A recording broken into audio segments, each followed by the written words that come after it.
एक बार पार्वती माता भगवान शिव शंकर के साथ पदयात्रा पर विश्व भ्रमण के लिए निकली। विश्व में अनेकों स्थान घूमने के बाद पार्वती माता थक गई और भगवान शिव से थोड़ी देर विश्राम करने को कहा। भगवान शिव ने विश्राम करने के लिए हामी भरी और दोनों एक पीपल के पेड़ के नीचे बैठ गए।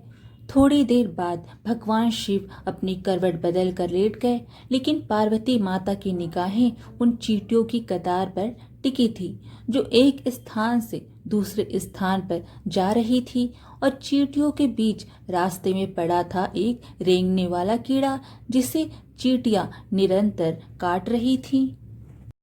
कीड़ा अपनी रक्षा करने में असमर्थ था क्योंकि चींटियां अनेक थे।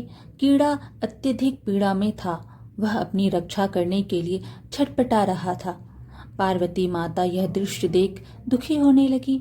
माता कैसे न कैसे उस कीड़े की पीड़ा मिटाना चाहती थी, लेकिन खुद करने में असमर्थ थी। तो पार्वती माता ने कीड़े को इस समस्या से निजात दिलाने के लिए भगवान शिव से प्रार्थना की।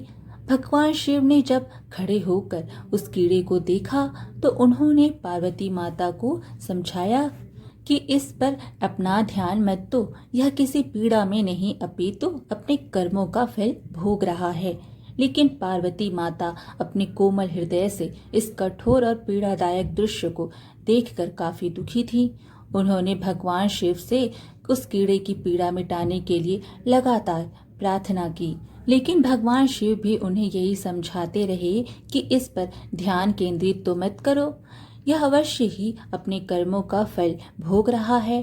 भगवान शिव ने इस समस्या से छुटकारा पाने के लिए माता पार्वती को वहां से कहीं दूर स्थान पर चलने को कहा ताकि उनका ध्यान वहां से हट सके। लेकिन माता पार्वती ने भी हट कर रखी थी। वह बोली, जब तक इसकी पीड़ा नहीं मिटेगी मैं यहाँ से नहीं जाऊंगी। अब भगवान शिव को त्रिया हट के आगे मजबूर होकर उस कीड़े की पीड़ा मिटानी पड़ी। भगवान शिव बोले, पार्वती ठीक है, मैं इसका कष्ट मिटा रहा हूँ, अगर बाद में यह कुछ गड़बड़ करे तो तुम मुझे दोष मत देना। माता पार्वती ने कहा, ठीक है महाराज, पहले आप इसका कष्ट मिटाएं। फिर भगवान शिव ने अपनी शक्तियों से उस कीड़े को, राजा चींटियों को, उसकी प्रजा और उनके लिए एक बहुत ही सुंदर नगरी बना दी जिसमें राजा का आलीशान महल था। अब यहाँ से उस राजा की वास्तविकता शुरू होती है, जिस कारण उसे एक कीड़े के रूप में पीड़ा मिल रही थी। अब जब सब कुछ बनकर तैयार हो गया था तब भगवान शिव ने राजा, जो पहले कीड़ा था, उससे कहा, अब तू अपना राजपाट संभाल, हम चलते हैं।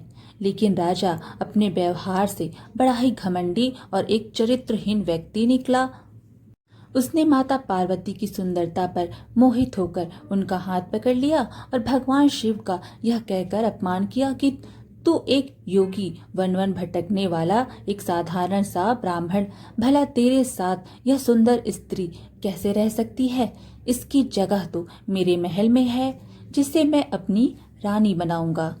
इतनी सुंदर स्त्री एक राजा की रानी ही बन सकती है, ना कि एक साधारण से योगी की, जिसे ना अपने आज का पता है ना कल का। अब मेरी बात सुन और यहाँ से चुपचाप चला जा, यह तो मेरी रानी बनेगी।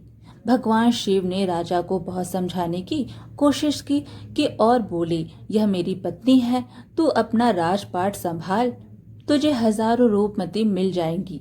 भगवान शिव ने उसे खूब समझाने की कोशिश की, लेकिन राजा अपनी जिद पर अड़िग रहा। तो भगवान शिव ने कहा, ठीक है राजा, तुम इसे अपनी रानी बना लो, मैं चलता हूँ। यह बात सुनते ही माता पार्वती भगवान शिव के चरणों में गिर गईं और बोली, स्वामी, आप मुझे इस दुविधा में छोड़कर कैसे जा सकते हैं? भगवान शिव बोले, पार्वती, मैंने तुम्हें पहले ही कहा था कि मैं इसका कष्ट मिटा दूंगा, लेकिन बाद में अगर यह कुछ गड़बड़ करता है तो मुझे दोष मत देना। माता पार्वती, हे नाथ, मुझे क्षमा करें जो मैं कर्म सिद्धांत को नहीं पहचान सकी। अब मैं समझ गई, यह घमंडी और चरित्रहीन मानव अपने पिछले जन्म के कर्मों का फल भोग रहा था। इस क्रूर मानव ने अवश्य ही अपने जीवन में अनंत पाप किए होंगे, जिसका दंड इसे इस कीड़े के रूप में भुगतना पड़ रहा है।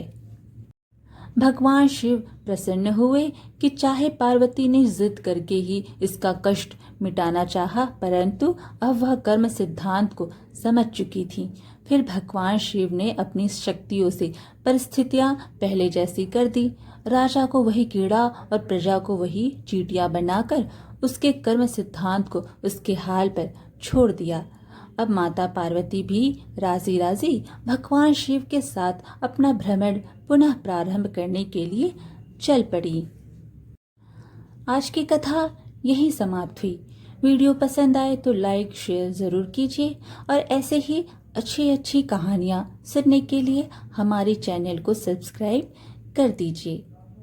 हर हर महादेव।